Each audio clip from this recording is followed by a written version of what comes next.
Beleza. Olá, nós estamos começando mais um programa Multidiques Entrevista. É uma realização do grupo de pesquisa Multiletramentos e Usos das Tecnologias Digitais da Informação e da Comunicação da Universidade Federal de Ouro Preto. Está aqui a nossa canequinha com a nossa logo, Multidiques. Eu também estou usando a camisa do grupo de pesquisa. E a gente tem, dentre as nossas iniciativas, esse programa chamado Multidiques Entrevista. E hoje nós temos a honra de receber para um bate-papo, tá? O Paulo Fernandes, que eu vou simplesmente dizer assim, que é um militante da leitura e da leitura, da literatura e dos livros. Tá? Eu acho que é uma forma bacana que eu tenho para te apresentar, Paulo, né, com poucas palavras. Mas, né, eu começo, né, esse bate-papo pedindo para que você mesmo se apresente contando quem é Paulo Fernandes, né?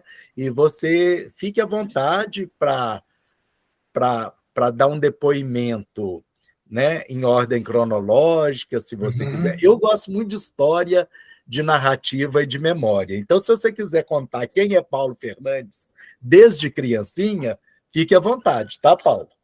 Então, Tá bom. quem é Paulo Fernandes? Bom, primeiro, bom dia, né? Bom dia, Hércules. Obrigado pelo convite. Bom dia a quem está assistindo, boa tarde, boa noite, né? Vai cada um assistir no seu horário aí, dentro das suas possibilidades. É uma alegria, um prazer muito grande poder conversar aqui com você, Hércules. Te agradeço imensamente pela oportunidade, né?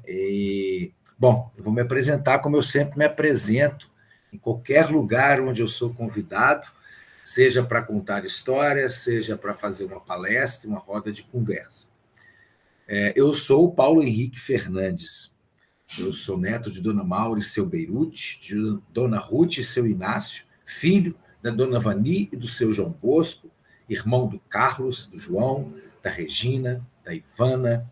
Sou tio da Carolina, do Rafael, da Luna, do Arthur, do Henrique, tio-avô do Pedro e pai do João e do Antônio. Sou sobrinho neto, sou primo, sou amigo, sou uma multiplicidade, sou uma gama de possibilidades, sou tudo e sou nada, né? Como diria Fernando Pessoa, né? Não sou nada, não posso querer ser nada, a parte disso tem em mim todos os sonhos do mundo. Que Então, linda apresentação, viu? Gostei demais. quando você fala para contar história, eu acho que eu poderia aqui me apresentar de várias formas, dizendo da minha formação, da minha trajetória enquanto contador de histórias, da trajetória em teatro, mas quando eu falo disso, eu não falo de mim, na verdade, né? Eu acredito que para eu falar de mim, eu preciso falar da minha ancestralidade, eu preciso falar de onde eu venho, eu preciso falar das minhas origens. Essa é a minha primeira história que eu preciso contar, né? Quem são meus avós, meus bisavós, né? Eu não conheço meus tataravós, mas eu conheci meus avós, conheci minha bisavó, avó da minha mãe, né? A Dona Olímpia, né? Morava lá em Araçuaí. Ela morava numa casa, no fundo da casa passava o rio Jequitinhonha e Araçuaí. Então, toda vez que tinha enchente, a casa dela era tomada pela enchente. E eu me lembro que quando eu chegava lá, vó Bisa, né? A gente chamava ela assim, eu era o único neto conhecia, porque eu tinha o olho muito puxado, o cabelo muito liso, né? Parecia muito, eu tinha muita característica de pessoas indígenas, né? E aí minha avó sempre reconhecia, ela ficava sentada na cadeira, ela tinha uma televisão, e ela tinha uma bengala grande que dava para a televisão, onde ela mexia para mudar de canal, aumentar som, abaixar som, não tinha controle remoto, né? Isso na década de 70, né?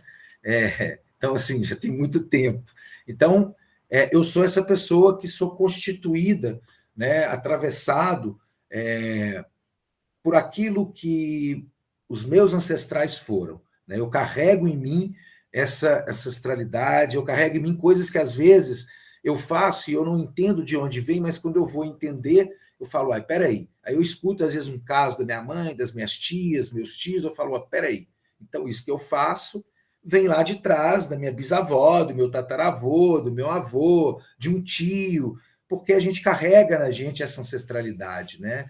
A gente carrega na gente essas histórias que foram constituídas por quem veio antes de mim, né? E meus irmãos também. Né? Eu só tenho uma irmã mais nova, que é a última que eu citei, que é a Ivana. Eu citei o nome dos meus irmãos em ordem, né, do mais velho para o mais novo. Né? E citei os meus sobrinhos também, da mais velha para o mais novo, né? E meu filho, citei o João e o Antônio também, do mais velho para o mais novo. Né? Então, eu sou essa pessoa constituída de tudo isso, né? Que estou em constante transformação enquanto estiver vivo. Porque se eu não puder acreditar que é possível me transformar a partir do olhar do outro, né, a partir do contato com o outro, então eu creio que tem algo de errado comigo. Né? Não é fácil a mudança, não é fácil ser atravessado, não é fácil me constituir diariamente, né, nesse Paulo que hoje eu sou, mas que já era outro antes. Né? Enquanto eu estou falando aqui, né, eu já fui e sou outros Paulos, porque a gente nunca é o mesmo. Eu acredito muito nessa filosofia heraclitiana que Nietzsche reconstitui, né?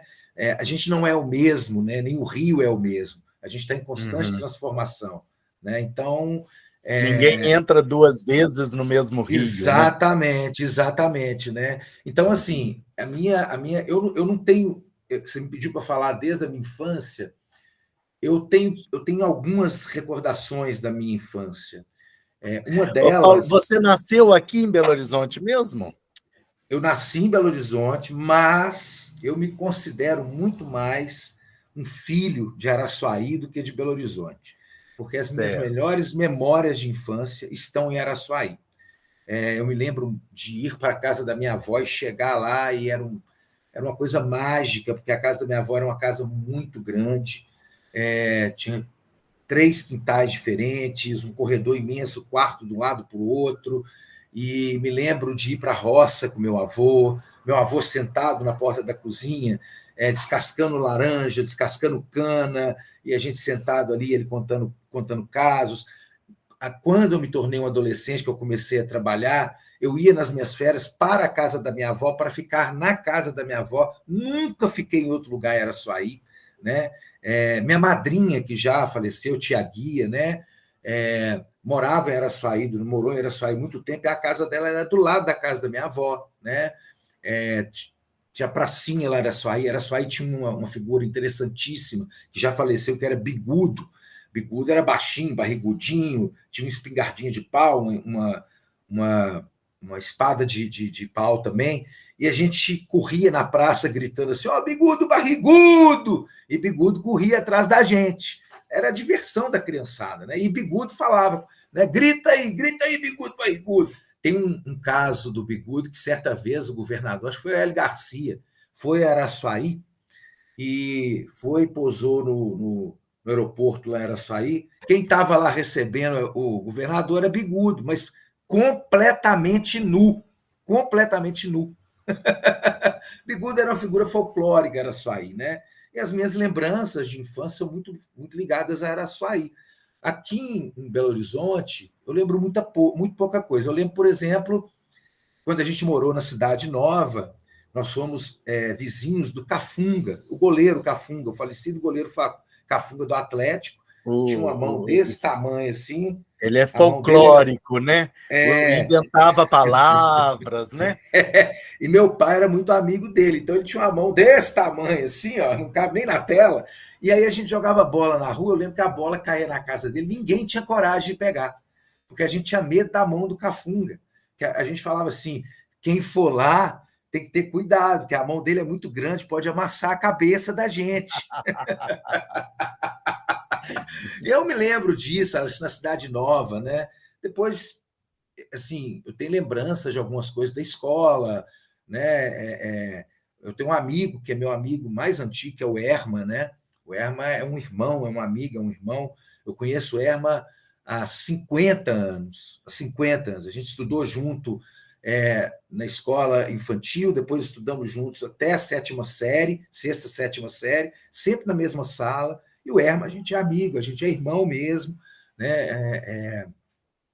50 anos de amizade, a gente não encontra muito, mas quando a gente encontra, talvez a gente nem a gente sabe o que está acontecendo com o outro, porque a gente tem essa amizade muito longa, né? Conheço todos os filhos dele, ele conhece meus filhos, né? E eu gosto muito, sempre gostei muito de escutar, principalmente as histórias que minha mãe, minhas tias sempre contaram, né? Eu sempre tive uma ligação mais forte com a família da minha mãe. São muitas tias, né?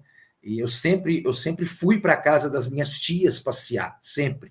Né? Minha tia, quando morava em Alfenas, irmã da minha mãe, eu passei uma semana lá.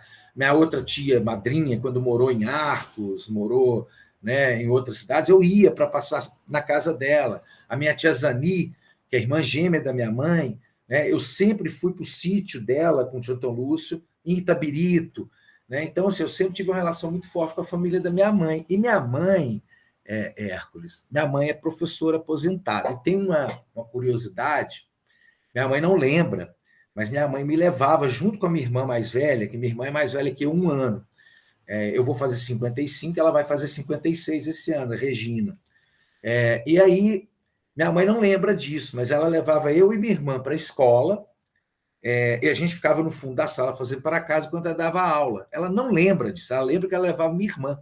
Eu lembro até como minha mãe dava aula. E minha mãe tem uma curiosidade que eu gosto de contar, que minha mãe é professora aposentada, inclusive foi um excelente professor, mas minha mãe não gosta de ler. E tem um Ela motivo para chegou a isso. ser sua professora, Paulo? Não, não, não, não, Não? não, não, não, não, não. Ela levava a gente para a escola, porque, pensa, 5 filhos, professora, dona de casa, esposa, mãe. E assim, Mas você, isso. então, não estudou na escola em que ela trabalhava? Ou Não, não, estudou? não, não, Não? não, não, Hum. não, não, não, não. Minha mãe, inclusive, ontem eu avisei, ela estava contando que tinha uma professora na escola que ela trabalhou que ela fala assim: olha, essa vai pagar as contas em algum momento.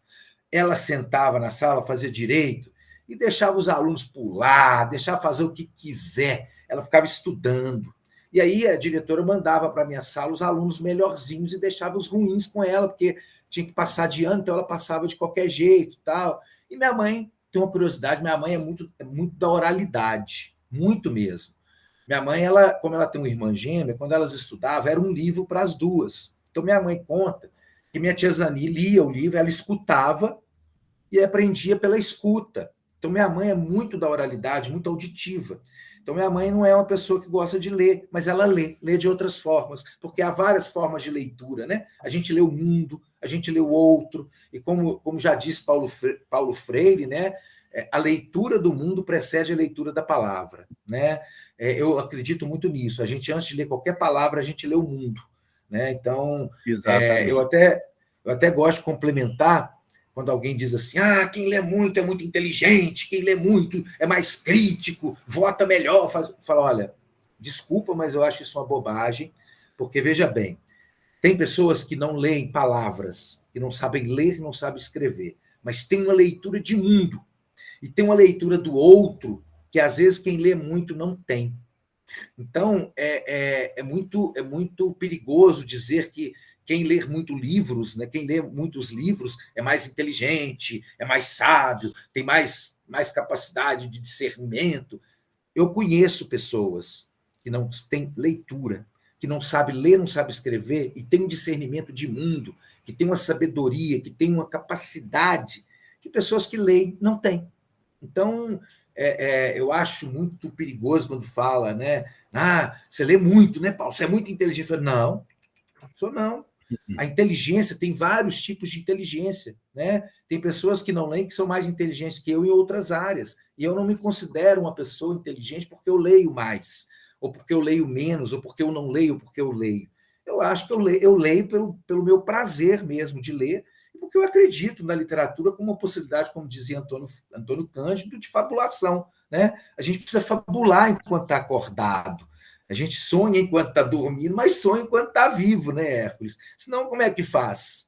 Olha só, foi bom que você encaminhou a fala aí, né, exatamente para as pessoas que estão assistindo estão observando que eu aqui na minha legenda tem meu nome completo, Hércules Toledo Correia. Eu gosto do meu nome completo. Se eu não coloco ele inteiro, eu sinto que não sou eu. E você não colocou seu nome, você colocou ler e criar asas, né? E aí, né? Então eu queria que você falasse um pouco agora para as pessoas que estão nos assistindo, né? Por que está aí ler e criar asas e não o seu nome? Né? Que projeto é esse? Mas espera aí. Uhum. Complementando, coincidentemente, né, não foi uma coincidência positiva, mas coincidentemente eu estou gravando essa entrevista, nós estamos conversando aqui exatamente no início da semana, no final de semana nós perdemos, né, o escritor, Ziraldo. ilustrador, cartunista Ziraldo, né, que teve, né, a campanha Ler é Viajar, né, década de 80, me parece, Uhum. né? Esse slogan, Sim. Ler é Viajar, com os cartazes do Ziraldo, né? Eu posso até recuperar depois para mostrar. E aí, assim, coincidentemente, né, nós estamos, né, conversando aqui depois nesse final de semana em que a gente perdeu o Ziraldo. Fala um pouco para a gente, então, desse projeto, né, Uhum. né, do Ler e Criar Asas. Sim. Ó, primeiro, eu queria falar da questão do nome. Certa vez, a Rosana e a Beatriz tinham um projeto aqui em Belo Horizonte, né? Rosana Montalverne e a Beatriz Mirra, e tinha contação de história ali próximo ao Colégio Arnaldo, na feirinha. E eu sempre estava lá. Uma vez ela me convidou para contar a história e ela falou: mas você não falou seu nome e tal? Eu falei: não, eu não, meu nome não importa. Eu tenho comigo, desde os meus 15 anos, qual é a minha missão. Eu sou ponte. Ponte é travessia. E você não precisa saber o nome da ponte para atravessar. Você só atravessa. E eu tenho muito claro isso para mim desde os meus 15 anos. Eu sou ponte. A minha missão é ser travessia. Não sei, nem sempre eu consigo, mas quando eu posso, eu exerço essa minha missão de ser travessia, de contribuir para que pessoas possam atravessar de alguma forma, né, o caminho da literatura, o caminho da arte, o caminho do filosofar, né, aquilo que eu posso contribuir de alguma maneira. Então, e aí ela me contou uma história, Rosana. E aí, curiosamente, depois eu criei um blog que nunca mais usei. Eu usei 2 vezes esse blog e nunca mais fiz nada. Ela me contou uma história, eu não me lembro em que país da Europa, disse que certa vez estava chovendo muito, muito, muito, muito mesmo. E aí as pessoas se abrigaram num galpão, um grande galpão. E aí, no meio da noite, aquela chuvarada, muito raio, trovão, de repente aparece uma pessoa, no meio da tempestade, a pessoa apareceu, né? Ela estava ali nua no meio da tempestade. Então as pessoas que estavam naquele galpão da cidade acolheram, deram roupa, deram comida. E aí essa pessoa, em troca, ela contou histórias. Ela contou histórias a noite inteira. As pessoas adormeceram, quando acordaram, procuraram aquela pessoa. E aquela pessoa tinha ido embora. Não disse o nome, não disse de onde veio, não disse para onde ia. E elas o chamaram de o louco da tempestade. E a Rosana me contou isso, falou assim: você está me lembrando o louco da tempestade. Ninguém sabe o seu nome, não sabe para onde você vai. Eu falei: olha, para mim o nome é importante, mas tem alguns momentos que as pessoas não vão lembrar meu nome, elas vão lembrar o que eu deixei ali. Foi a história que eu contei, foi um bate-papo que eu fiz. O nome, se as pessoas lembrarem o meu nome, não lembrarem o que foi feito, o que eu fiz, então tem alguma coisa errada. Então, normalmente, quando eu vou nos lugares, assim, eu nem costumo, eu só me apresento depois que alguém pede. Eu peço até assim: não me apresente. Não, não precisa me apresentar. Aí no final, e aí tem um caso curioso, antes de eu falar do Ler e Criar Asas. Certa vez eu fui para São Paulo, isso em 2012, no encontro Saber 2012 em São Paulo, no encontro de educação. Eu fui dar uma palestra, e aí, antes de mim, né, eles apresentaram, tinha na mesa lá, tinha mais três, tinha duas pessoas além de mim, um senhor e uma senhora, todos dois doutores, tal, apresentaram os dois. Quando chegou minha vez, a menina pegou o microfone e falou: não precisa me apresentar. E eu não me apresentei. Eu já comecei contando uma história para linkar no assunto que eu ia tratar na palestra. Só que a minha palestra foi diferente das outras, porque eu gosto de fazer uma coisa interativa. Eu gosto de um diálogo. Então, eu fui conversando o tempo inteiro. E quando terminou, isso assim, lotado o auditório, né? Lá na. Eu não me lembro agora qual era o centro que estava tendo esse encontro lá, mas era um lugar muito grande lá em São Paulo. E aí, quando terminou, eu falei: gente, alguém tem alguma pergunta? Aí uma pessoa levantou a mão. Eu falei: sim, pode falar. Não, eu tenho uma pergunta. Você não falou seu nome em momento nenhum. Aí eu falei: então, não me leve a mal. Eu quero voltar com uma outra pergunta para você e para todo mundo que está aqui. Vocês, durante 1h30, eu falei aqui, a gente conversou, foi um diálogo, foi uma coisa bacana. Creio eu que foi interessante, porque vocês participaram muito, né? Vocês falaram, perguntaram, eu tentei responder. O que eu não sabia, eu não respondi, não tive problema nenhum com isso. Aí minha pergunta é: diante do que a gente teve aqui, diante do que a gente conversou, o meu nome importa? Aí eu falei: levante a mão quem acha que o meu nome importa. Ninguém levantou a mão, Hércules. Ninguém. E aí depois, quando eu terminei, a pessoa que estava na mesa lá, não me lembro doutor em que é, mas na área de educação, nem me lembro o nome dele, ele falou assim: você é uma pessoa desrespeitosa. Eu falei: uai, por quê? Você não disse seu nome, não disse sua formação. Eu falei: precisa,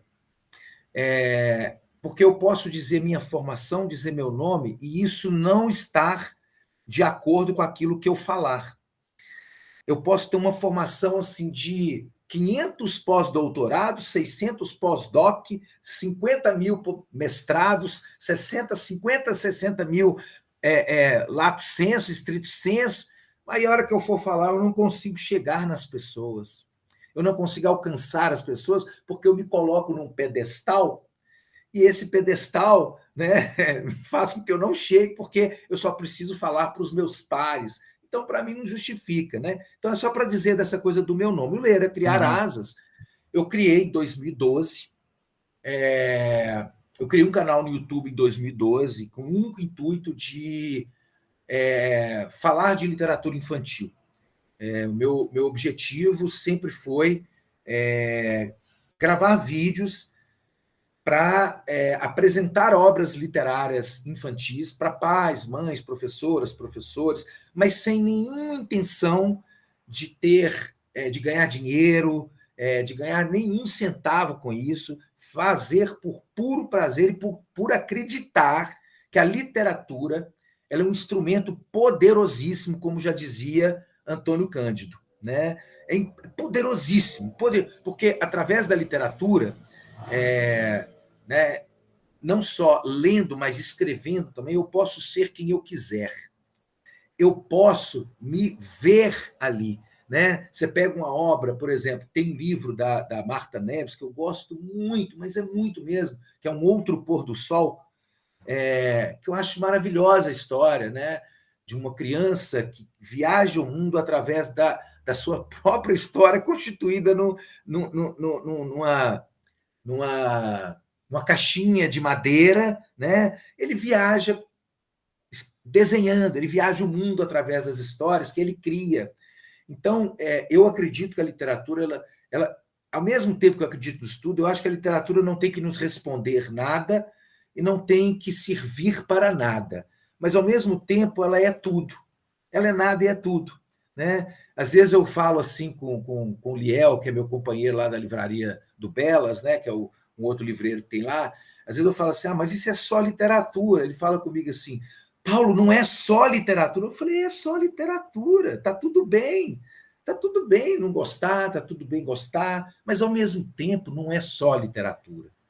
É tudo e é nada ao mesmo tempo, né? E o Ler é Criar Asas, ele surgiu primeiro como esse canal, onde eu comecei a indicar livros infantis, sem ganhar nada, nunca ganhei, não quero, nunca quis.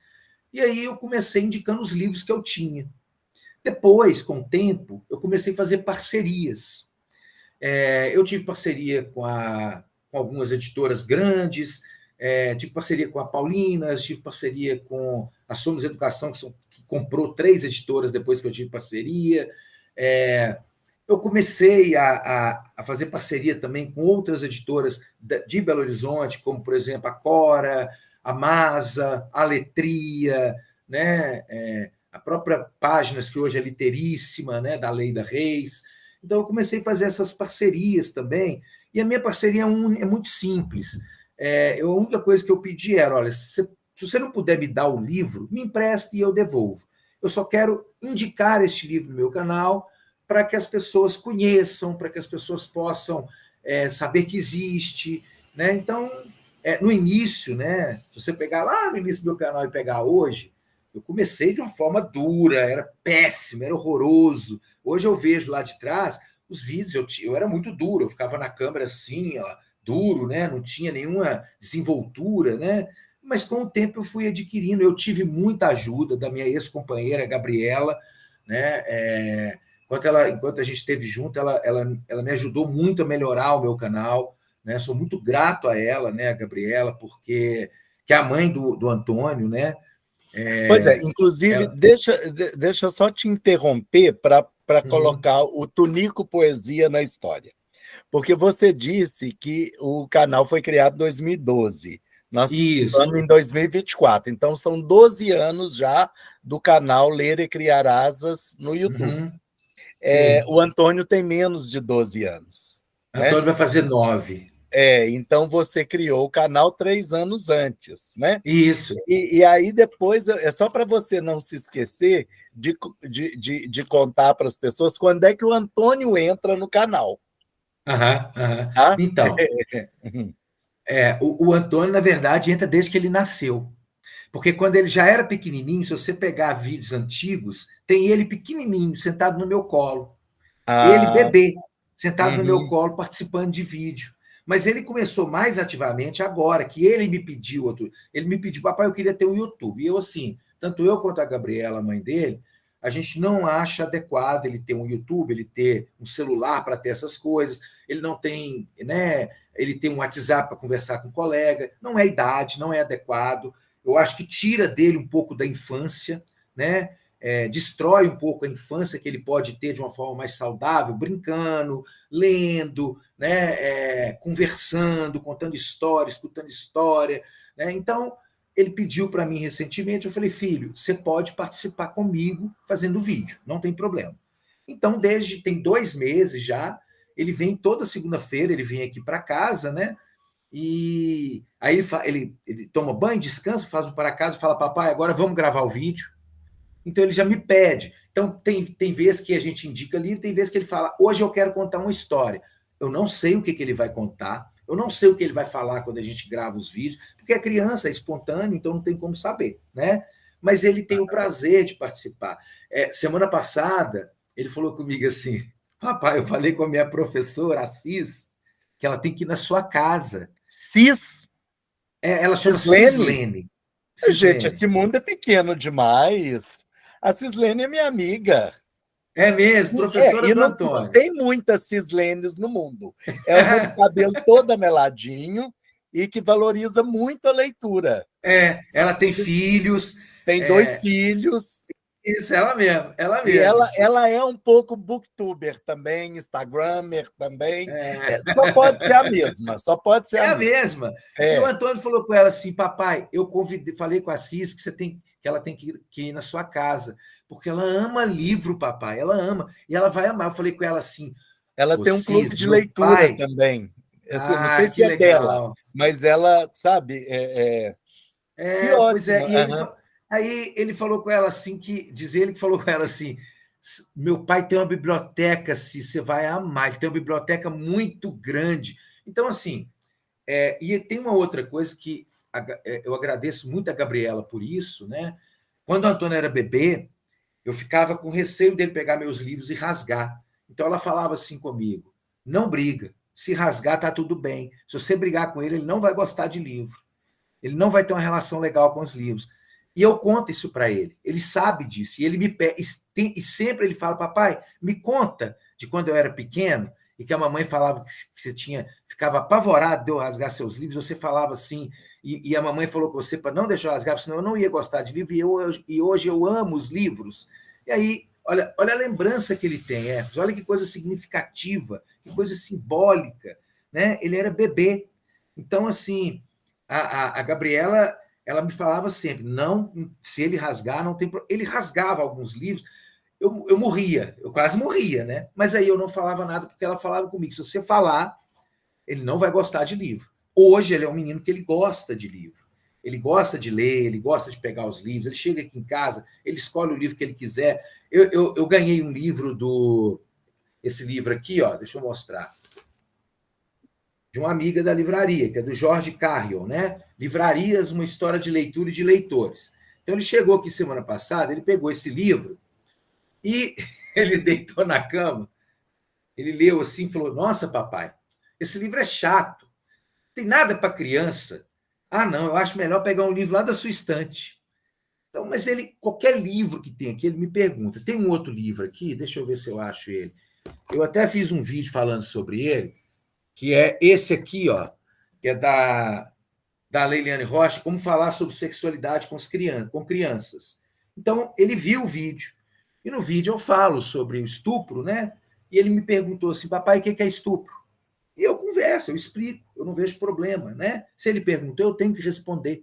Então, o Antônio, ele tem essa participação no Ler e Criar Asas desde que ele nasceu, porque ele sempre me viu fazendo vídeos, né? Ele me via fazendo, ele começou a querer participar, né? Ele sentava no meu colo, tem ele pequenininho indicando o livro comigo, fazendo leitura comigo, né? Ele rindo, né? E o Ler e Criar Asas, ele virou uma coisa para além de indicação de livros. Eu transformei o Ler e Criar Asas numa coisa maior. Então, por exemplo,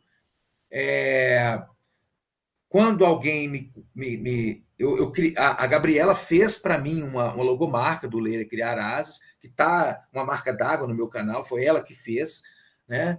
E aí eu criei essa logomarca, tanto que quando eu mando orçamento, quando alguém me pede um orçamento, uma contação de história, para um bate-papo, uma palestra, vai como Ler e Criar Asas. Então, Ler e Criar Asas virou um projeto maior, de além de indicar livros. Ele virou algo maior para mim, que é um projeto, né? É um projeto onde eu englobo tudo que tem a ver com literatura, com minhas oficinas, com as minhas contações de história. Então eu digo aí, assim: olha, Paulo, siga lá. tem uma regularidade, assim, um dia da semana ou a cada 15 dias que você posta seu vídeo? Porque eu acho que é importante a gente dar essa informação para quem está nos Sim. assistindo. Então, antes, eu sou uma pessoa assim, eu não deixo as redes sociais me dominarem, nenhuma delas. O Ler e Criar Asas, eu postava toda semana durante muito tempo. Aí eu dei um prazo longo sem postar nada, porque me deu vontade. Me deu vontade. Né? Assim como, por exemplo, eu tenho Instagram e YouTube só. Meu Instagram também é Ler e Criar Asas. No Instagram é a mesma coisa. Eu uso meu Instagram para literatura adulta. Então, tudo que eu leio, eu posto lá, mas também, se eu não tiver vontade, eu não posto. Né? Eu não me vejo na obrigação de fazer isso. Eu acho que assim, eu não me preocupo quantos seguidores eu tenho, quantas curtidas eu tenho, quantos comentários. Isso não é uma coisa que é o meu objetivo. O meu objetivo é outro. É fazer com que as pessoas vejam, se viram, beleza, se gostaram, beleza, se não gostaram, tá beleza também. Ninguém é obrigado a gostar. Mas agora eu voltei a fazer a postagem toda segunda-feira. Né? Então, toda segunda eu gravo um vídeo com o Antônio. Porque ele chega aqui: papai, aí ele toma o banho, faz as coisas dele: papai, agora vamos gravar o vídeo. E aí a gente grava toda segunda e eu coloco lá no canal do YouTube. Antes, esses vídeos que eu colocava no YouTube, eu colocava também no Instagram. Só que eu passei a não colocar mais no Instagram. Eu só coloco no YouTube agora. E aí eu compartilho, né, no meu WhatsApp, né, eu não coloco mais no Instagram, que tem vídeo, eu coloco só no eu compartilho no WhatsApp com as pessoas, né, nos grupos que eu tenho, no meu status de WhatsApp. e as pessoas assistem, algumas comentam, outras não, mas é assim, eu coloco lá e eu só vejo uma semana depois quem viu, quem não viu, quem compartilhou, quem não compartilhou, quem comentou alguma coisa. Porque eu coloco, depois eu não olho mais. Eu não olho. Aham. Eu não vejo se tem curtida, eu não vejo se. Se você me perguntar, por exemplo, outro dia uma pessoa perguntou assim: quantas pessoas têm inscrito no seu canal? Eu falei, não faço a mínima ideia. Não faço, eu não me preocupo com isso. Eu não Aham. tenho essa preocupação porque eu não criei um canal para ser um youtuber. Né? Não é essa a minha intenção. Eu não acho que isso é uma profissão, com todo respeito a quem acha que é, mas eu não acho que é. Né? É com todo respeito mesmo. Né? Mas, para mim, né, podem me xingar, pode achar que é polêmico, mas eu não acho que isso é uma profissão, porque tudo é cíclico para mim. Então, assim, a internet está aí hoje. Agora, imagine você se a gente tem uma catástrofe e aí, de repente, ficamos aí uma semana inteira sem acesso à internet.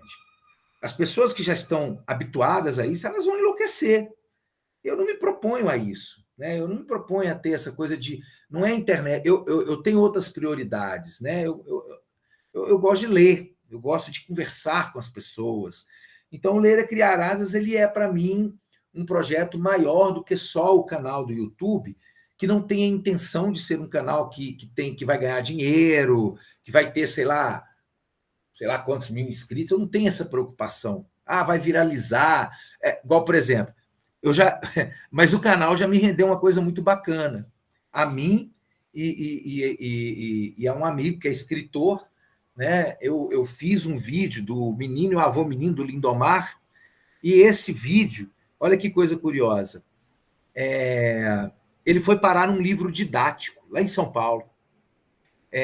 Então, esse vídeo ele tem muitas visualizações, tem muitos comentários. Direto eu chego a comentar nele assim: eu vim pelo meu livro didático. Olha só. Uhum. Por quê? Tanto eu quanto o Lindomar, a gente recebeu dinheiro para autorizar que tanto o Sim, livro dele quanto o meu vídeo fizesse parte lá. Pagaram um pouco, pagaram um pouco. Mas a gente falou: vamos aceitar, Lindomar, porque claro. assim é uma forma do seu livro estar circulando, do meu vídeo circular, é bom para mim, é bom para você, então vamos aceitar. Eles podiam pagar 10 vezes mais do que eles pagaram. É uma editora grande, são milhares de livros, é para São Paulo inteiro. Então, direto, nesse vídeo específico, tem assim: eu vim pelo meu livro. Olha, você está no meu livro. Adorei o seu vlog. Eu acho que vlog deve ser meu canal. Eu não entendo muito isso. É de videolog, né? Em vez de ser Então é isso. Adorei o vlog. seu vlog. Então, assim, me rendeu isso, né? E eu nunca imaginei que Ô, renderia, né? Paulo, desculpa mais uma vez te interromper, Não, mas é porque imagina. é, quando você falou das parcerias com as editoras, né, me surgiu aqui a vontade de perguntar, de certa forma você já respondeu, né, se você se considerava um booktuber, né? Mas aí a outra pergunta quando a gente faz, responda da maneira como você achar que é Uhum. mais adequado. Quando a gente faz uma parceria, por exemplo, com editora ou com livraria, né, você não teria, você perde um pouco da sua liberdade de apresentar aquele livro que você quer, que você gosta, né? Pode ser quer, pode ser gosta e pode ser também porque você. Qual foi a outra coisa que eu pensei assim? São os critérios seus. Como é Uhum. que fica, ou como é que ficou, como é que você lida com essa questão, né? Porque existe um mundo comercial aí Sim, também, sim. né? Então, eu nunca me prendi a ter que falar porque eu tenho uma parceria. Inclusive, durante um tempo eu tive parceria com algumas editoras, 3 editoras específicas, que era a Samira que trabalhava com essas editoras, e ela fez essa parceria comigo, e eu, desde o início, deixei claro: ó, se eu não gostar do livro, eu não vou falar. Eu não sou uma pessoa que eu vou falar, que eu não vou indicar um livro que eu não tenho, que eu acho que não vale a pena para mim, né? Uhum. Eu não vou falar desse livro se eu acho. Então, assim, tem muitos livros de parcerias antigas, né? Que eu tive, que eu não indiquei. porque simplesmente aquele livro, para mim, não era um livro que eu falava, não, isso aqui para mim não vai rolar e tá tudo bem. Porque, assim, a parceria que eu tenho, igual, por exemplo, vou te contar como que surgiu a parceria com a Masa. A Masa foi uma coisa muito, muito bacana, porque foi assim, eu fui para Flipassos, era a segunda vez que eu estava na Flipassos, eu estava dando uma oficina para as professoras da rede lá, né, do município de Passos, e estava tendo a feira de livro, tal, era a feira literária de Passos, e eu estava dando oficina num lugar em cima, assim, e tinha o estande da Letria, da Masa, tinha vários outros. Então, eu falava de livro o tempo inteiro, e eu falava, gente, olha, quando tiver um intervalo, vá visitar o estande da Letria e da Masa. E a Masa estava logo embaixo. E quem estava lá era a Adriana, que trabalha lá com a Masa. E aí, quando eu tive intervalo, eu desci lá na Masa, né? Coisa, eu falei assim, ela falou assim: você que está dando oficina? Eu falei, nossa, eu já vendi muito livro aqui, obrigado. O que você quer algum livro? Eu falei, não. A única coisa que eu gostaria é que você me apresentasse a Masa. Eu queria muito conversar com a Masa para fazer uma parceria. Eloy, chegar em Belo Horizonte, me dá seu contato, vou te dar o meu, você entra em contato comigo, eu te apresento a Masa. Cheguei em BH, passou um tempo, mandei uma mensagem, Adriana, falou, olha, a Masa falou que você pode vir tal dia. Eu fui na casa da Masa. Cheguei lá tremendo, né? Muito, muito assim, nervoso por conversar com a Masa. Aí ela me recebeu, Paulo Fernandes. Então, me fala o que você quer. Eu falei, olha, mas eu tenho um canal no YouTube, eu faço indicação de livros, e meu canal, o único intuito que eu tenho é divulgar a literatura, e eu gostaria de uma parceria aqui com a Masa, né? Enfim. Ela falou, e quanto você quer? Eu falei, não é dinheiro, não. A parceria é o seguinte, é livro. Se você puder me dar o livro, beleza. Se só puder emprestar para eu ler e indicar no canal, eu devolvo o livro. E aí a Masa olhou para mim e falou assim: vou te fazer uma pergunta. Qual é o seu grau de loucura? Aí, antes de eu responder, ela falou: não precisa, o seu grau é muito alto. Por quem é que faz isso de graça? Eu falei: eu faço. Ela falou para mim: você tem o que você quiser aqui. E aí foi como surgiu a parceria com a Masa. Né? Teve uma vez que eu fiz um vídeo em homenagem a ela me ligou. É do telefone do Paulo Fernandes? Esse tal de Paulo Fernandes, ele tem falado aí da Maria Mazzarello, e ela é muito engraçada. Quando ela viu o vídeo que o Antônio fez também falando, ela mandou uma mensagem falando comigo: olha, agora vai ser tudo para o Antônio e nada para você. Então, Só, assim. você falou até o nome, né, completo dela, Maria Mazzarello, né? Só para Maria Mazzarello. situar melhor, né, os nossos Sim, sim, espectadores, né? sim. A Masa, né?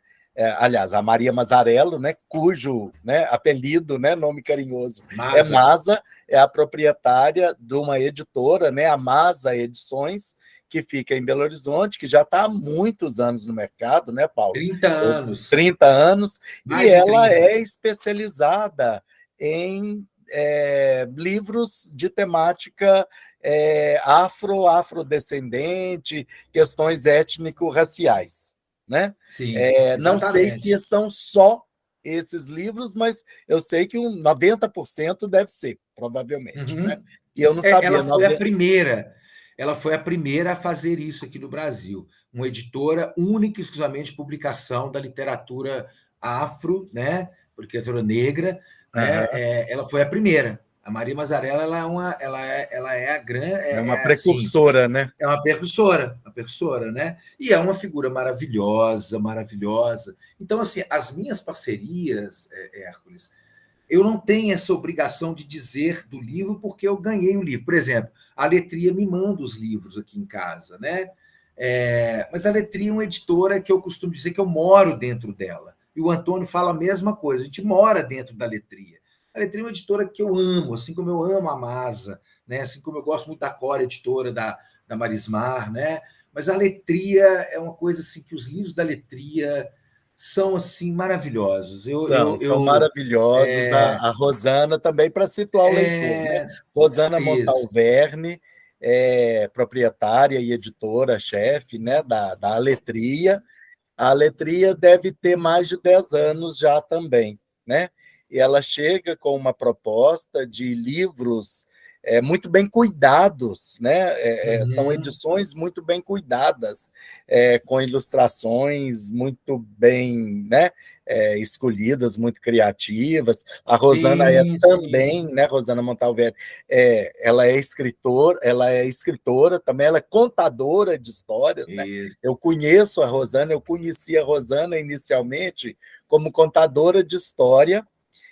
Olha só, a Gislene Avelar, que é outra Sim. contadora de história, quando ela estava fazendo a dissertação de mestrado dela, eu fui revisor. E ela analisava 4 contadores de história, o Roberto Carlos Ramos, a Rosana Montalverne e mais 2 contadores de histórias, que eu não me lembro mais exatamente quais são. E aí a Rosana era uma delas. E depois eu desenvolvi, né, uma relação mais próxima com a Rosana, participei da banca de mestrado dela quando ela, né, fez o mestrado na Faculdade de Educação da UFMG, e vi assim, quando ela estava criando a Letria, né, os primeiros livros, e hoje se tornou, né, essa grande editora, Sim, né, porque sim, sim. não é uma E, editora mais e, regional, né? e a Letria, realmente, assim, eu tenho aqui em casa praticamente todos os livros da Letria, né? A gente sempre está indicando livro da Letria, eu recebo pelo correio os livros, né? Então, assim, nesse sentido, as parcerias, elas nunca me deixaram presos no sentido de eu tenho que falar bem porque eu tenho a parceria. Eu tenho que falar porque eu tenho a parceria. Né? Não é esse. Eu não tenho esse, eu não trabalho nesse intuito, até porque eu faço, né? Eu faço por prazer. Eu não faço para ganhar dinheiro. Eu não ganho um centavo, né? Uhum. Já me deram ideia, por que você... Várias pessoas já falaram comigo, por que você não faz uma parceria com o editor? E assim, se comprar o livro a partir da sua indicação, você receber, eu falei, eu não quero receber um centavo. Eu não faço isso para ganhar dinheiro. Não é O isso. seu grau de Não é loucura isso. é muito grande, né? Como diria Eu a acho que não é Amada, à né? toa. Eu acho que não é à toa que a minha obra, eu estou até procurando aqui, espera aí, minha obra, não é à toa que a minha obra, para mim, a grande obra-prima da literatura universal, né? É claro que há discordâncias e há controvérsias, mas é Dom Quixote. Não é à toa que ele está aqui, não é à toa que ele está aqui no meu braço, e Olha aqui, assim, e essa então, edição, falando em Dom Quixote, olha também que quadrinho. Não sei aí, se dá para eu o tenho um pessoal quadro aqui ver. também. Esse Eu, e esse aqui também, os dois compõem. Aqui ele está em ação, né? aí, ó. Don Quixote Aqui, de la ó. Mancha. Esse aqui eu ganhei da Bela, que era livreira lá no Lindo, Belas. lindo, lindo. Ela Esse fez para bastidor mim. com bordado. Então, assim, eu acho que eu devo ter o grau de loucura do Quixote, que apesar de tudo não era louco, não. Mas, Não. assim, só para dizer que assim, eu não me. O meu canal, como ele não tem intuito de ganhar dinheiro, a minha ideia não é essa, então as minhas parcerias eu sempre deixo muito claro. Olha, eu vou pegar, os livros vão chegar para mim, mas pode ser que eu não indique, pode ser que eu indique, pode ser que eu demore a indicar. Eu não tenho esse compromisso de que eu recebi, eu tenho que indicar. É a mesma coisa, por exemplo, eu leio muito romance, muita literatura, né? Já tentei com algumas editoras de receber livros tal, mas, por exemplo, eu fiz o vídeo desse livro aqui, eu fiz porque eu quis. A editora não me pediu, ninguém me pediu, né? Ninguém me pediu, não. Quando eu falo dos livros, quando eu leio os livros que eu divulgo no meu Instagram, ninguém me pediu. Esse livro aqui, por exemplo, ó, chama Para os que Ficam, do Alex Andrade, que é um escritor do Rio de Janeiro, um livro maravilhoso. O Alex, eu conheci através de um outro amigo, né, que é meu xará, o Paulo, que é frequentador da livraria, né, do clube de leitura, lá da livraria do Belas. Eu Ele mandou para mim o livro infantil dele, eu li, fiz um vídeo com o Antônio, né? Foi um vídeo muito bacana. Aí, como eu faço muito essa coisa de postar no meu Instagram os livros que eu leio, eu não faço resenha, minha intenção não é resenha, não é nada disso. Eu faço uns apontamentos, né, assim, do que eu achei do livro, do que tem, do que não tem ali e falo, ó, fica a dica, recomendo, fica a dica. Se eu quiser ler, lê, se não quiser, não lê também não. E aí o Alex, ele viu esse e falou, Paulo, eu queria muito que você lesse meu livro. Ele mandou para mim, eu li, fiz a resenha e no dia ele vai vir do Rio de Janeiro aqui em Belo Horizonte, dia 16 de maio, só para uma roda de conversa na Livraria do Belas, porque ele falou, Paulo, eu quero muito uma roda de conversa contigo. E Você eu é uma quero muito pessoa... que você me lembre dessa roda de conversa que eu quero participar. Tá? Tá, vai ser dia 16 de Foi maio. bom que você falou, né, do seu trabalho lá na Livraria do Belas agora, e falou do clube de leitura, né? Você podia falar um pouco mais do funcionamento desse clube de Posso. leitura e do seu próprio trabalho no Belas também, como que você se define ali, que a gente já conversou sobre isso também. Sim, sim, sim. Então, o clube de leitura, quem criou foi a Ingrid, né, que é a livreira do Belas, né? Ela criou o clube há mais de 10 anos e o clube ele funciona presencialmente, sempre na última quinta-feira do mês. O recorte é literatura contemporânea. A Ingrid ela faz as mediações dos encontros, mas a mediação É lá na própria livraria que na própria acontece? livraria, isso. Lá na Gonçalves Dias, 1581, no Cine Belas Artes, ali do Nas lado da Praça da quintas, como que é? Liberdade. Na última quinta-feira do mês? Sempre na última quinta do mês. O recorte é literatura contemporânea. As pessoas leem o livro antes e vão para compartilhar as percepções de leitura. Não há E que certo, não horas há que errado. costuma acontecer, Então, é Paulo? sempre no mesmo horário, de 7h30 da noite até 9, 9h15. Aí, no final do encontro, são apresentadas 3 obras, e aí coloca em votação.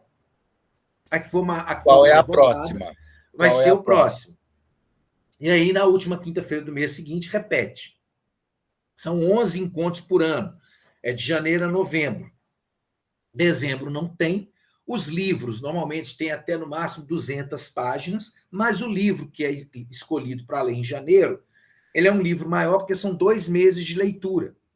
E aí a Ingrid faz essa mediação e a premissa do clube é que o respeito esteja presente. Então, a fala é respeitosa, a réplica é respeitosa, não importa se você gostou ou não, mas você pode falar tranquilamente, ninguém vai julgar você porque você falou não gostei do livro, ou gostei do livro, por que você gostou. Não é um clube no sentido de que vai haver, não tem no clube uma intenção acadêmica, né? É onde as pessoas vão para falar das suas percepções de leitura. Né? E o clube existe há mais de 10 anos, foi criado pela Ingrid. Né? E como Eu que as sou pessoas, livreiro. como as pessoas podem se inscrever para participar? Não Então, precisa? Como que é? tem um e-mail que as pessoas podem mandar, mas o clube também, se você ler o livro e for lá participar, tá ok. Aí no dia, a gente passa uma lista para quem quiser participar, tanto do grupo do WhatsApp, do clube, quanto da lista de e-mail. Né? Para receber as Para mensagens, né? receber as mensagens. O grupo de WhatsApp é um grupo onde as pessoas trocam mensagens de literatura, enfim, um monte de coisa, as pessoas se comunicam ali, né? E é um clube que tem intenção mesmo. A Beatriz Mirra, ela fala uma coisa que eu acho muito bonita e eu concordo. O livro, ele promove encontros. Ela sempre falou isso e, assim, eu concordo plenamente que o livro ele promove encontros. Eu tenho pessoas que eu conheci pelo livro. Né? Eu conheci você por causa dos livros. Exatamente. Então, Num assim, lançamento de livro. a gente se conhecia pelo WhatsApp, né, pela revista Alpendre Ah, Literário sim, da Júnia, mas exatamente. presencialmente a gente se conheceu no lançamento de um livro. Mas Exatamente. ainda assim foi o livro e a leitura que nos apresentou através do Alpendre Literário. Né? Então, Exatamente, assim, porque nós podemos falar um pouco sobre o Alpendre Literário sim, também. sim, sim, sim. Vamos fechar a questão do Clube do Tá. Livro, E né, da aí, assim, o Ingrid. clube ele Uhum. funciona lá sempre na última quinta do mês. Eu sou livreiro lá na livraria do Belas. Eu comecei como livreiro em 2020. Sou muito grato à Adriana e ao Luiz, da leitura do Shopping Contágio, muito grato mesmo. Abriram as portas para mim. Eu comecei lá na leitura do Shopping Contagem. Em seguida, né, fiquei lá 8 meses. Aí a Leida Reis, que hoje ela é proprietária da Literíssima, que era Páginas, mas mudou de nome para Literíssima. A Leida abriu uma livraria em 2020. E é a livraria, menor livraria de Belo Horizonte, a livraria Páginas, que era o mesmo nome da editora. Essa livraria ficou aberta 5 dias e fechou por causa da pandemia.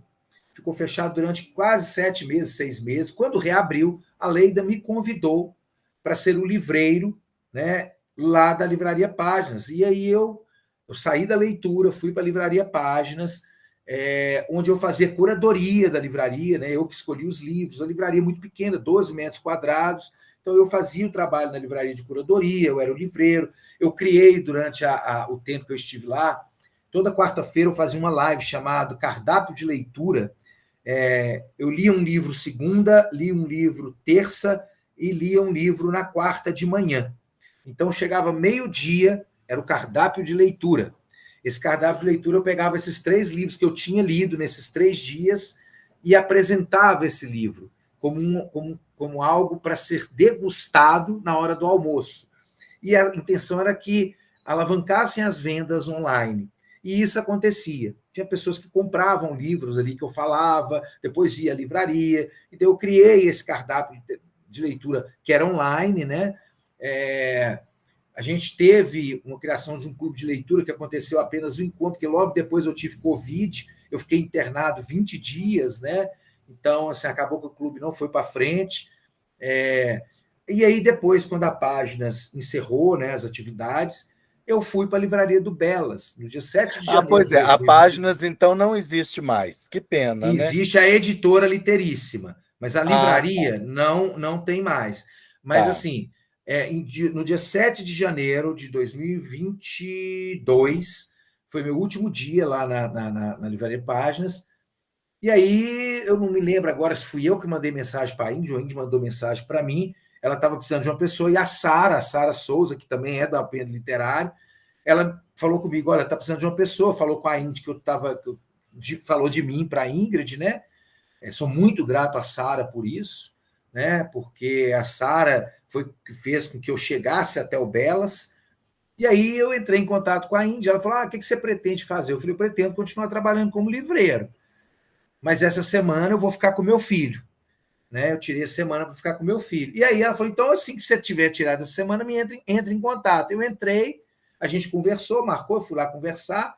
Ela pediu que eu fosse lá um domingo, para eu ver como que era, trabalhei. Aí, quando terminou, ela falou comigo: e aí, gostou? Eu falei: eu quero... a minha pergunta é se você gostou e quando eu começo. Aí, no início, eu cheguei lá na livraria, eu era freelancer, né? Eu trabalhava só 3 vezes a semana. E aí, quando foi em julho de 2022, eu comecei a ficar todos os dias, porque a Ingrid ela abriu uma outra livraria, que é no Mercado Novo, que é a Livres, e aí eu passei a ficar como livreiro na livraria de terça a domingo. Né? E aí, desde então, né, desde julho, final de julho, início de agosto de 2022, eu fico de terça a domingo na livraria do Belas. Né? Eu sou o livreiro lá. Né? Antes eu falava assim, né, eu sou só o livreiro. Mas aí eu comecei a pensar, eu falei: não sou só o livreiro, né? Ser o livreiro é muita coisa, né? Não é só o livreiro. Pode tirar Eu o tenho uma sol. Eu sou o livreiro. porque eu tenho uma responsabilidade muito grande, sabe? Eu acho que todo livreiro e livreira tem uma responsabilidade muito grande para contribuir na formação de leitores. Então, por exemplo, quando alguém chega na livraria para mim e diz assim, recentemente entrou uma senhora, falou assim: me indica um livro para uma menina que é adolescente, vai fazer 16 anos, tal. Eu falei: mas o que ela gosta? Me indica um livro que agrada todo mundo. Eu falei: olha, o que agrada todo mundo não agrada ninguém. Me fala o que ela gosta, mas é tão difícil assim indicar. Eu falei: olha, não é questão de ser difícil, é questão de ter responsabilidade. Por quê? É, eu digo para você assim, leva esse livro. Aí você leva. Aí esse livro, essa menina vai ler, eu não sei quem é essa menina. Eu não sei qual é a formação que ela recebe do pai e da mãe. Eu não sei o que ela acredita, o que ela não acredita. Ela lê esse livro, tem alguma coisa que vai contra os valores dela, contra os valores da família. Quem indicou? O livreiro. Mas você. Foi o livreiro, falou que era bom. Aí chega aqui o pai e a mãe aqui com a menina, começa a me xingar. Então eu tenho que ter uma responsabilidade muito grande no sentido de entender a pessoa, o que ela quer ler. Então, por exemplo, às vezes a pessoa fala comigo assim, me indica um livro aí. Eu pego vários livros, eu falo o que você gosta? Assim, assim. O que você está procurando para o momento? Então deixa eu te indicar. Aí a pessoa fala comigo assim, qual esses aqui você acha melhor? Eu falo, olha, não é questão de ser melhor ou pior. Todos são bons. A questão é o que você está procurando enquanto leitor neste momento. O que você está querendo ler? Então, cada um aqui tem uma perspectiva, cada um é de um autor diferente, cada um tem algo que vai te agregar se você ler, mas depende do seu momento. Talvez esse aqui não seja o seu momento, talvez esse seja. Então, é uma responsabilidade muito grande, né? Eu não posso simplesmente pensar, eu tenho que vender, eu tenho que vender, eu tenho que vender. Não é isso, não se trata disso. Inclusive, eu digo, eu não sou vendedor, né? Eu não vendo livros. Eu costumo dizer que eu facilito sonhos, né? Porque quando eu falo do livro para alguém, eu não sei se a pessoa vai comprar, mas eu posso despertar nessa pessoa um desejo por aquele livro ou por aquele autor em algum momento da vida dela. Então, eu costumo dizer que é facilitar sonhos, não é vender livros. Porque eu penso assim, o vendedor, ele tem uma diferença. Eu acho que o vendedor, você entra numa loja de sapato, você vai comprar um sapato, você fala, eu quero olhar aquele. Você experimenta. O vendedor ele não vai trazer um só, ele vai trazer um monte, vai falar, olha, mas eu tenho uma promoção aqui, aproveita. Um Leva livreiro, 2, leva 4. uma livreira, a pessoa que gosta de livro, ela não quer ouvir de você, está na promoção, aproveitem, é o último. Se eu fosse você, eu levava. Eu falo isso como leitor. Como leitor, se eu entro numa livraria, alguém diz isso para mim, eu não volto nessa livraria mais. Porque o leitor, ele muitas vezes ele quer entrar na livraria, ele não quer nem que se fique do lado dele. Então, por exemplo, quando as pessoas entram na livraria, eu costumo dizer assim, olha, boa tarde, se precisar de qualquer coisa aí, fica à vontade. Qualquer coisa que você precisar, pode me pedir, tá? Se precisar de uma ajuda aí, alguma coisa, pode me falar. Ontem, por exemplo, entrou uma moça, ela foi olhar livro infantil.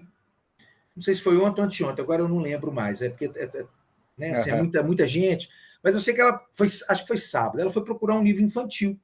E eu vi que ela falou, você precisa de ajuda? Se precisar, você me fala, tá, eu queria um livro de 4 anos, fica separado. Aqui eu falei, não, a gente não separa por idade. A literatura infantil, assim como a literatura como um todo, né, a gente tem que avaliar a maturidade literária, a maturidade literária da pessoa, né? Qual que é essa maturidade enquanto leitor? Qual é o nível que esse leitor está? Porque eu posso pegar um livro que é para uma criança de 7 anos, essa criança de 7 anos já lê livros maiores. Uma criança de 8 anos, eu indico um livro que normalmente é para criança, essa criança... eu tive um exemplo disso lá na livraria. Um menino foi lá, ele falou comigo, o menino tem 9 anos, a idade do Antônio. O menino lê livro de 300 páginas. Livros robustos. Eu falei, cara, olha a maturidade literária desse menino, né? Então eu falei com ela assim, olha, eu quero um livro de menino de 4 anos. Eu falei, olha, eu vou te indicar um livro aqui que eu acho que pode ser interessante, porque é um livro do Alexandre Rampazzo, que é o Pinóquio, né? Onde ele vai trabalhar a questão da construção da identidade. E essa idade de 4, 5 anos é exatamente a idade em que a criança está construindo a sua identidade, onde ela quer ser um monte de coisa. Né? Ela olha no espelho, ela é uma coisa, ela é outra. E aqui o Pinóquio faz isso. Então, não é a intenção necessariamente do livro isso, mas ele ajuda. Ele pode ajudar a criança a compreender isso a partir da escuta da leitura do livro. A criança vai elaborar, né? Olha, o Pinóquio, então, se ele for fulano de tal, ele não é ele. Então, se eu quiser ser fulano, eu não sou eu também. A criança tem uma compreensão maior do que a gente imagina. Né? Acho que a gente subestima muito, acho que as pessoas subestimam muito a capacidade da criança de entender a leitura de um livro. Eu falo isso, por exemplo, pelo Antônio. Eu li com ele, há um tempo atrás, um livro ele estava por aqui, mas eu não sei se eu vou achar. Chama, tá aqui, ó. Todos somos gênios. E olha que curioso, eu li esse livro com ele, fala de vários prêmios Nobel, né? Vários ganhadores de prêmio Nobel, né? Tem literatura, medicina, e olha que curioso. Ele falou que estava assistindo um filme na escola, e aí apareceu uma pessoa, ele virou e falou assim: ô professora, essa aí ganhou o prêmio Nobel de literatura. Olha como que ficou na cabeça dele, né? Então, assim, olha a importância da gente também saber o que a gente vai ler, como a gente vai ler, como a gente vai fazer essa leitura, né?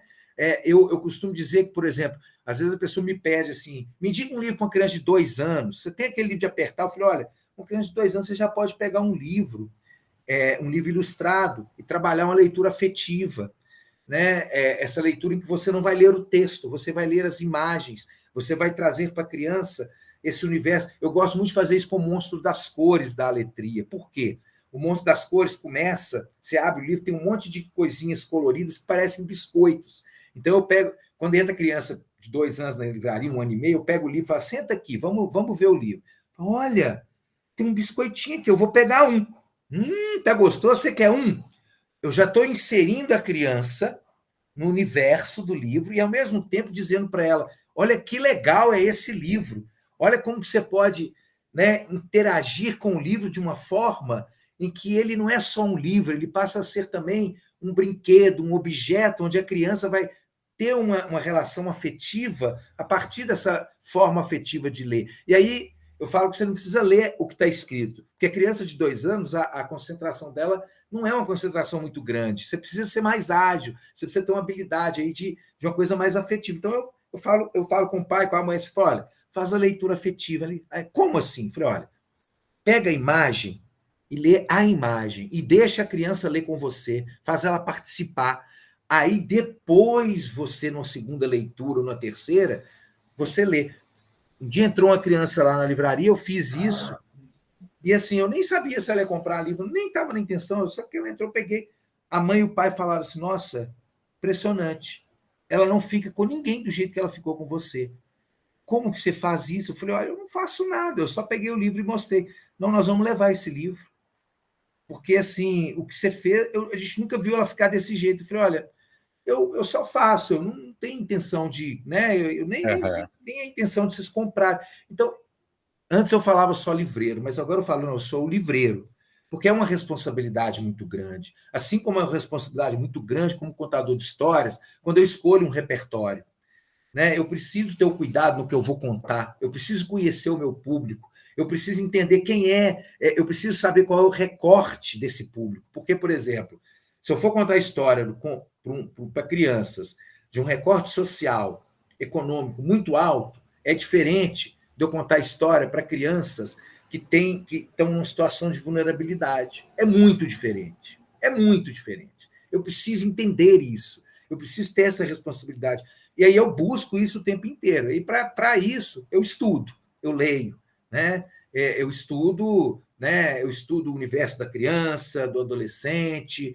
Olha Não acho só. que eu sou. Hum. Pode falar, Não, pode falar. porque eu estou pegando assim, né? Você usou agora a palavra responsabilidade, né? E você já Sim. havia dito isso em outros momentos. Nós já estamos aqui eu acho que já tem quase 1 hora de conversa, Paulo, e Uhum. tem 2 temas que são fundamentais para a gente né, compor esse programa. Eu ainda quero que você fale do seu projeto sobre literatura e direitos humanos, né? E a Uhum. gente falar um pouquinho do Alpendre Literário, né? Porque a gente já Sim, mencionou, né? Mas sim. a prioridade agora já que você falou em responsabilidade, né? Da responsabilidade como mediador de leitura, né? Fala um pouco para a gente, para os espectadores, sobre o seu projeto Literatura e Direitos Humanos. Tá. Então, são 2 vertentes aí. Em 2017, eu criei o Rodas de Leitura, Literatura e Direitos Humanos para trabalhar em escolas com crianças e adolescentes. A princípio, para fazer um trabalho voluntário, porque onde eu apresentava não tinha portas abertas. Então, eu estive numa escola municipal, a Escola Municipal Maria de Resende Costa, a convite da Jéssica Rodrigues, que é professora lá, e ela me convidou para levar meu livro e fazer uma manhã de autógrafos, meu baú de histórias. E aí, quando eu terminei, eu fui conversar com a diretora, a Hélida, na época era a Hélida. Falei, Hélida, eu tenho um projeto, que é o Rodas de Leitura, Literatura e Direitos Humanos, eu queria saber se vocês topam de eu trazer aqui, é voluntário e tal. Mas o que é? Me explica. Eu expliquei, eu não tinha nada escrito, nada, nada.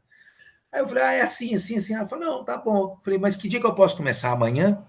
Ela falou, não, mas assim, eu falei, ela falou, não, vem aqui amanhã, se quiser, para você conversar com as crianças, né? Convidar, e aí semana que vem você começa. Eu falei, bem, eu fui, conversei, expliquei, convoquei as crianças que quiseram participar. Eu trabalhava com as crianças que ficavam na escola integrada. Então era de manhã. E aí eu comecei esse trabalho na Escola Municipal Maria de Resende Costa, onde eu trabalhava literatura e direitos humanos. E esse trabalho, a literatura sem ser de uma forma didatizada, sem tornar ela uma coisa chata, sem tornar a literatura uma coisa sem ser prazerosa, sem tirar o prazer da leitura das crianças. Eu trabalhava direitos e deveres das crianças a partir da literatura. Mas como eu fazia isso?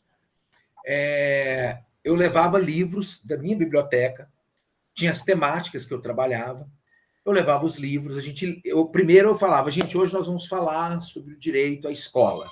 Então, como eu estava falando, né, o Rodas de Leitura, Literatura e Direitos Humanos começou na Escola Municipal Maria de Resende Costa, e eu trabalhava os direitos e deveres das crianças, trabalhando o ECA, a Declaração Universal dos Direitos da Criança, algumas coisas da Constituição, sempre levando de uma forma muito lúdica o conteúdo teórico, e depois a gente fazia rodas, né? Eram 25 crianças, eu dividia grupos, levava livros, eles liam esses livros, cada grupo, eu pedia para que os grupos conversassem sobre o livro, depois eu abri uma grande roda para que cada grupo falasse do livro, e aí eu ia trazendo aquilo que a gente tinha trabalhado antes, de uma forma sempre lúdica, para que eles tentassem fazer conexões com os livros lidos, e para que eles conseguissem assimilar a importância, né, de conhecer os direitos e deveres. Eu sempre dizia para eles, olha, vocês têm direito à escola, mas vocês têm o dever de cuidar da escola. Vocês têm o direito à educação, mas vocês têm o dever de respeitar o professor, os funcionários, de cuidar da escola, porque outras pessoas virão depois de vocês. Então, é sempre nesse sentido. E aí também tinha momentos em que as próprias crianças falavam, seu Paulo, vamos trabalhar tal tema? Vamos. Você quer falar na aula que vem sobre esse tema? Quero. Era 2 encontros por semana. Então, a criança preparava, eu deixava ela à vontade para preparar, ela pesquisava, a bibliotecária, eu falava com a bibliotecária, ela ajudava a pesquisar, a criança levava o que ela tinha para apresentar, eu levava os livros, a gente lia, fazia a mesma dinâmica. Isso durou durante 2 anos e meio, aí veio a pandemia, teve que interromper. Né? E aí, assim, foi no final do ano passado, a nova diretora, a Magda, me pediu para mandar novamente o projeto.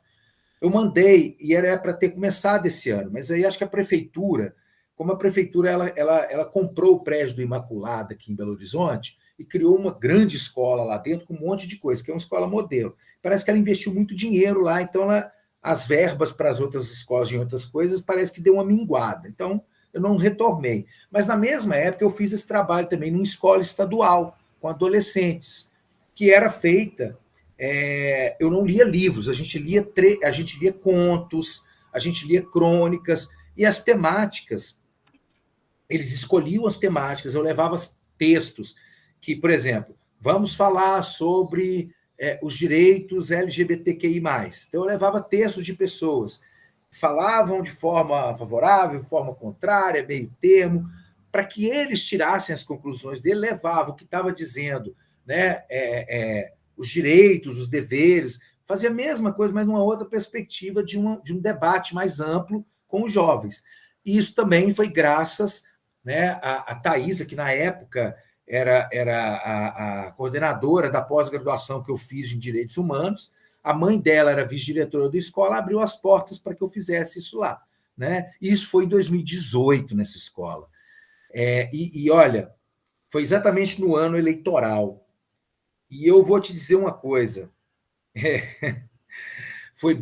em alguns momentos foi bem tenso, porque eu cheguei a sofrer ameaça, né, online, porque eu trabalhava em direitos humanos na escola, né? Mas eu não ligava para nada disso. Eu cheguei a receber ameaça de um cara online que descobriu meu telefone, mandou mensagem no meu telefone, mandava uma mensagem gravada. Ele mandou uma vez uma mensagem para mim mostrando armas. Aí, para responder, eu recitei Manuel de Barros. Eu respondi com o Manuel de Barros e falei: olha, eu estou lá tal dia, tal horário, só me avisa se vai ser uma morte lenta ou uma morte rápida, para eu me preparar. Então, assim, cão que ladra não morde, né? Uhum, O cão, quando uhum. ele vai atacar, ele não fica latindo para você, ele vai em cima, né? Ele te ataca, né? Então, assim, foi um projeto que aconteceu, que eu quero voltar com ele quando eu tiver oportunidade.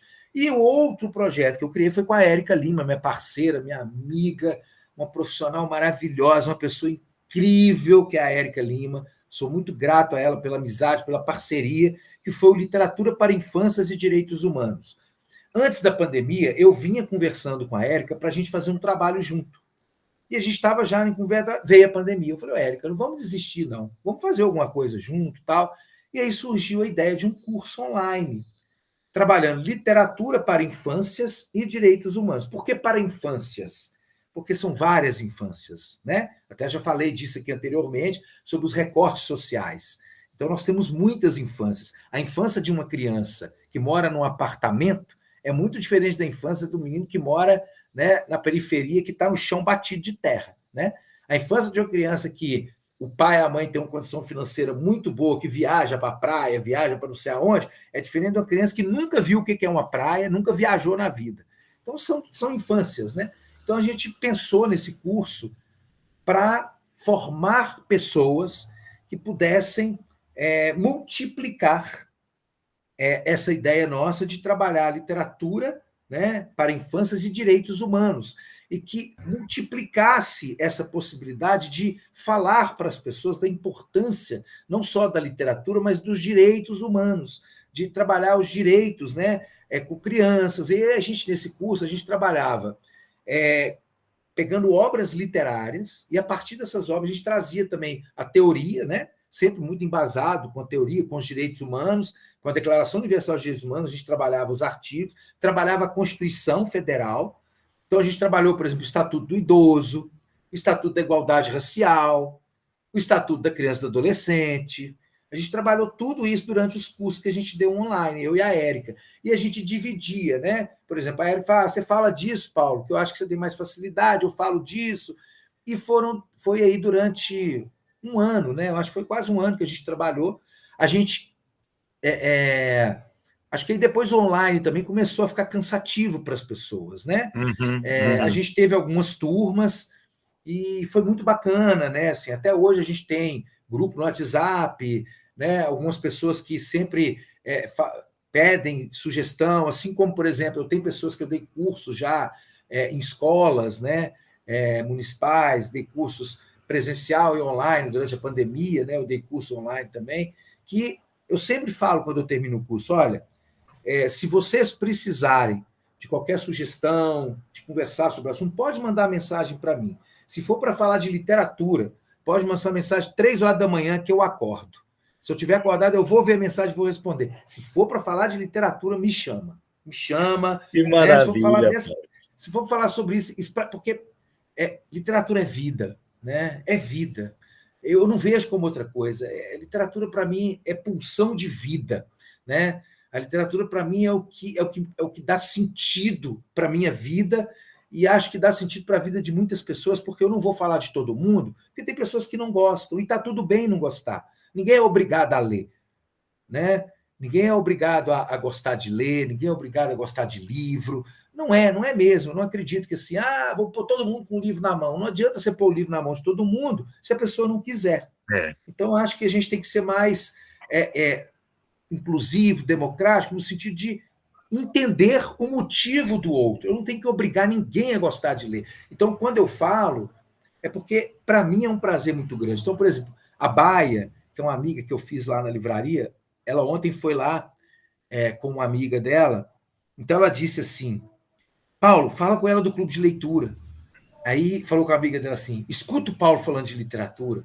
Nossa, é muito bom, é muito bom. Eu olhei assim e falei: nossa, é bom mesmo? Será? Será que as pessoas estão. E aí, antes disso, uma outra menina entrou na livraria e falou: Paulo, você gosta que tipo de escrita? Aí eu falei com ela assim: olha, minha resposta é muito simples. Eu gosto da literatura que me seduz. Aham. Se a escrita me seduzir, eu gostei. Não tem como. Então, para mim, é prazeroso, né? Acabou aqui minha pilha aqui. Eu acho que agora é por aqui. Acabou minha. Eu acho Aham. que acabou aqui minha Do bateria do fone, meu né? fone de ouvido. Pois Mas é, Paulo, então, mas assim, esse projeto durou esse tempo aí, né? E aí depois eu fiz esse projeto com a Érica, que a gente, inclusive. Uai, que é isso? o quê? Ah, meu vídeo aqui, entrou no ar aqui um vídeo aqui. Desculpa aí. Não, mas aqui Mas. não apareceu nada. Ah, que Eu acho que bom. não fez Mas diferença, não. eu. E esse trabalho, né? Eu pretendo voltar com ele, com a Érica. Eu e a Érica não deixamos isso morrer. A gente sempre fala sobre isso, né? Então, Está de assim, eu stand-by. tenho. Oi? Stand-by, está de stand-by. E assim, eu fiz a pós-graduação em Direitos Humanos exatamente pensando na literatura, né? Porque para mim a literatura ela é o que o Antônio Cândido denomina, para mim é vida, né? É vida, Aham. é algo que me dá prazer, né?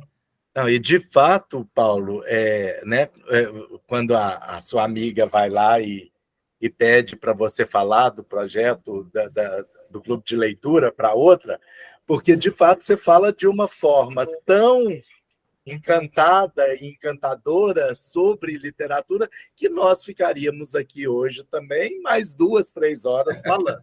Mas, né, nós temos as nossas limitações. Então, para a gente encaminhar para o encerramento, né, Paulo, nós citamos aqui mais cedo um dos um projeto em que nós dois estamos envolvidos, né, que é o Alpendre Literário, Uhum. e, na verdade, é encabeçado pela nossa amiga comum, que é a minha conterrânea, a Júnia Paixão, né? Então, como é você o entrevistado, fala um pouquinho desse projeto do Alpendre Literário, né? Para a Uhum. gente. A Júnia é um amigo em comum que nós temos, né? Ela é a pessoa que produz, que executa a Feira Literária de Carmo da Mata, né? A Júnia é professora na rede estadual de Carmo da Mata também. Ela é poeta, né? Poetisa, tem livros publicados. Eu tenho livro dela também. E a Júnia ela convidou algumas pessoas, né? Para criar uma revista literária com o intuito de é, divulgar autores, autoras independentes, pessoas que estão aí começando, né? E aí somos, não vou lembrar agora quantas pessoas somos, não, mas Nós é eu, somos no você, máximo 10, eu acho que é, no máximo tem a 10 Júnia, tem pessoas. você, tem eu, tem a É, Thaís, tem o Daniel Bicalho, tem o Túlio da Borracha Biblioteca, tem a Sara, não vou lembrar o nome de todo mundo, então você, uhum. não estou lembrando, mas enfim.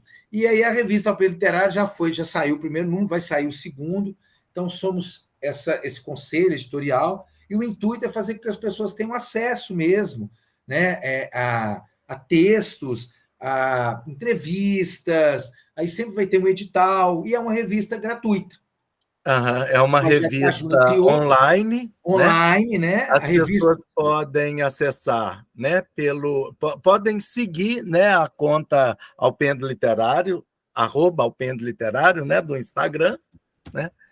E ela está também em certos repositórios, não é? Uhum, sim, sim, sim, sim, exatamente. Mas assim, é um projeto muito bacana, né? E que acho que contribui muito aí para a literatura, né? Para esse universo da literatura aí, né? Enfim, que a Júnia teve essa ideia e uniu pessoas para trabalhar, né? Isso. E pessoas que estão aí incumbidas, né, com a literatura. né, com relação à literatura. Gente, né, gente que produz, né, que escreve, gente Sim, que trabalha com isso. Eu, como professor, por exemplo, né, participo nessa condição, mas tem outros lá que são editores, livreiros, né? Quer dizer, é um grupo pequeno, porém diverso, né, de pessoas ligadas, afeitas, né, à literatura. aham, Paulo, foi muito boa esse nosso bate-papo, né? Fiquei muito feliz, foi tão bom conhecer mais sobre os seus projetos.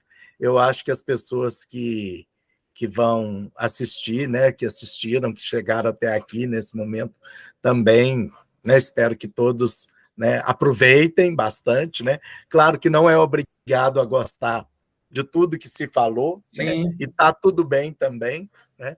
Mas né, que algumas coisas, né, sirvam aí, né, para alguma, né, para a gente poder continuar divulgando aí, falando de literatura, né, que é essa coisa que nos move, né? sim, Tá bom, sim. Paulo? Muito obrigado, tá, por você, né, separar esse tempo aí para conversar com a gente. Você quer Ó, falar mais Edson, alguma eu que coisa? agradeço. Eu quero só agradecer e depois eu quero encerrar, já que eu falei de Manuel de Barros, quero encerrar falando um texto que eu amo do Manuel de Barros, mas eu quero agradecer o convite, né? Agradecer a quem estiver nos escutando. Se tiver alguma pergunta aí para fazer, mande a pergunta para mim, né?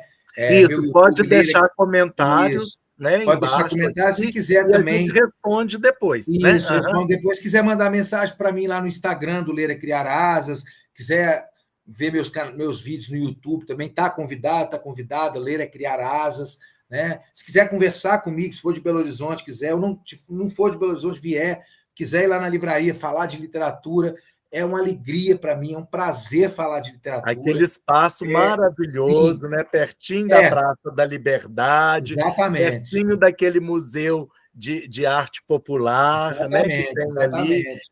É, Então, é um lugar maravilhoso, né? isso, Ali tem isso. um Se passar cafezinho em Belo gostoso ali Horizonte, do lado, né? né? Não tem que necessariamente comprar o livro, mas se quiser falar de literatura, quiser uma dica de um livro, né, me indicar um livro, vá lá me visitar. Se quiser também conversar pela internet, me procura lá no Instagram. E quero agradecer, né, a todo mundo que escutou aí, que vai escutar. Mas eu queria terminar, né, com um texto do Manuel de Barros, que é o menino que carregava água na peneira, que eu acho muito bonito e significativo, e diz assim: eu tenho um livro sobre águas e meninos. Gostei mais de um menino que carregava água na peneira. A mãe disse que carregar água na peneira era o mesmo que roubar um vento e sair correndo com ele para mostrar aos irmãos. A mãe disse que era o mesmo que catar espinhos na água, o mesmo que criar peixes no bolso. O menino era ligado em despropósitos. Quis montar os alicerces de uma casa sobre orvalhos. A mãe reparou que o menino gostava mais do vazio do que do cheio. Falava que vazios são maiores e até infinitos. Com o tempo, com o tempo, aquele menino que era cismado e esquisito, porque gostava de carregar água na peneira, com o tempo descobriu que escrever seria o mesmo que carregar água na peneira. No escrever, o menino viu que era capaz de ser noviça, monge ou mendigo ao mesmo tempo. O menino aprendera a usar as palavras. Viu que podia fazer peraltagens com as palavras e começou a fazer peraltagens. Foi capaz de modificar a tarde, botando uma chuva nela. O menino fazia prodígios. Até fez uma pedra dar flor. A mãe reparava o menino com ternura. A mãe falou: meu filho, você vai ser poeta. Você vai carregar água na peneira a vida toda. Você vai encher os vazios com as suas peraltagens. E algumas pessoas vão te amar por seus despropósitos. Viva Manuel de Barros, viva a literatura. Viva! E Literatura é vida.